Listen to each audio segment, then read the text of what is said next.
100 रोटी वाला ससुराल। सुनो जी, मुझे तो शीतल की बड़ी फिक्र रहती है। उसका ध्यान तो बस घर के बाहर दोस्तों के साथ घूमने फिरने में ही रहता है।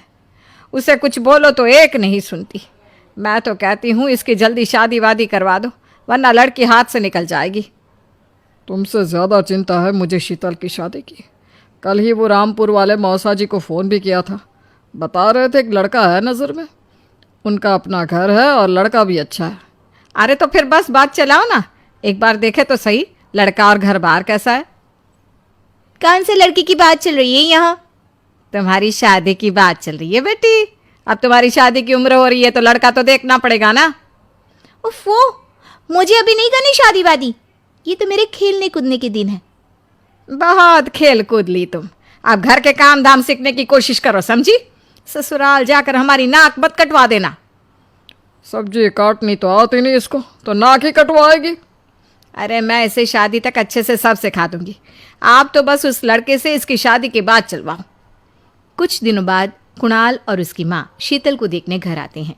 कुणाल दिखने में बड़ा ही स्मार्ट होता है। शीतल तो उसे देखती ही रह जाती है। देखो जी, हमारी कोई डिमांड तो है नहीं, बस हम चाहते हैं कि लड़की घरेलू हो, घर के सारे कामकाज संभाल ले। अब आपके परिवार में तो बस 3 ही लोग हैं, पर हमारा तो खूब भरा पूरा परिवार है। बाकी हमें लड़की के घूमने फिरने दोस्तों से मिलने से कोई दिक्कत नहीं है। घर का काम करने के बाद जो चाहे सो करे। अरे वाह, ये तो इतने बढ़िया लोग हैं। लड़का भी इतना स्मार्ट है और ऊपर से इन्हें मेरे घूमने फिरने से भी कोई दिक्कत नहीं है। हे भगवान, तूने तो बिना मांगे ही मुझे सब दे दिया। बताओ जी, और क्या चाहिए हमें? हमारी तरफ से तो रिश्ता पक्का है जी। बस फिर तो हंसी खुशी शीतल और कुणाल की शादी हो जाती है। शीतल मन ही मन बड़ी खुश होती है और उसी खुशी के साथ वो अपने ससुराल में कदम रखती है। आओ बहू, तुम्हारा अपने ससुराल में स्वागत है। ये मिलो अपने परिवार से। ये तुम्हारे ससुर जी, तुम्हारी ननद सुनीता और गीता, सुनीता के पति राजेश और उनके 2 बच्चे राजू और चिंटू। ये ना हमारे साथ यहीं रहते हैं। ये तुम्हारी दादी सास हैं और बाकी लोग अभी बाहर गए हुए हैं। इतने सारे लोग, ये सब यहीं रहते हैं इस घर में? अरे अभी तो मेरे देवर देवरानी और उनके 3 बच्चे यहाँ नहीं है। उसके मायके में भी शादी थी ना, तो बस वहीं गई है। कल तक आ जाएंगे। हे भगवान, ये घर है या धर्मशाला? ये सब एक साथ इस घर में कैसे रहते हैं? मुझे तो पता ही नहीं था इनका इतना बड़ा परिवार है। अब समझी कि कोई डिमांड क्यों नहीं की इन्होंने। ये सब चाल चले मेरे साथ। अरे बहू, खड़े खड़े क्या सोच रही हो? चलो अपने कमरे में जाकर आराम करो। जी माँ जी। अगले दिन शीतल का ससुराल में पहला दिन होता है।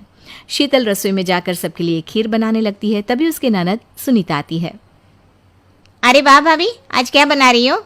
बस दीदी, आज वो पहली रसोई है ना, तो खीर बना रही थी। अरे भाभी, ये खीर वे रहने दो। घर में 4 लोगों को शुगर है और कुछ लोग मीठा ही नहीं खाते। आप ना सीधा खाना ही बना दो। क्या फ़र्क पड़ता है, मीठा बने या नमकीन, बस बहू के हाथ की पहली रसोई होनी चाहिए ना। जी दीदी, तो फिर मैं खाना ही बना देती हूँ। आप बता दो खाने में क्या बनेगा? बस सिंपल सी कोई सब्जी बना दो, जैसे आलू गोभी या आलू मटर, और उसके साथ रोटियाँ सेक दो। हमारे परिवार में अब तुम्हें मिलाकर पूरे 20 लोग हो गए हैं। 15 बड़े और 5 बच्चे। बड़ों की 6-6 और बच्चों की 2-2 के हिसाब से रोटी बना देना। चलो मैं चलती हूँ, सब देख लेना। हाँ, बड़ों की 6-6 रोटी मतलब कि 15 लोगों की 90 रोटियाँ, और बच्चों की 2-2 रोटी मतलब 5 बच्चों की 10 रोटियाँ। 90 और 10 मतलब कुल मिलाकर 100 रोटियाँ। हाय, मैं तो मर गई। 100 रोटी अकेले कैसे बनाऊंगी? माँ, ये तुमने मेरी शादी कहाँ कर दी? शादी से पहले तो मैंने कभी 4 रोटी से ज़्यादा नहीं बनाई। शीतल एक बड़ी सी परात में 100 लोगों के हिसाब से आटा निकालती है और उसे गूंथना शुरू करती है। आटा गूंथते गूंथते शीतल के पसीने छूट जाते हैं। उसके बाद बारी आती है रोटी बनाने की।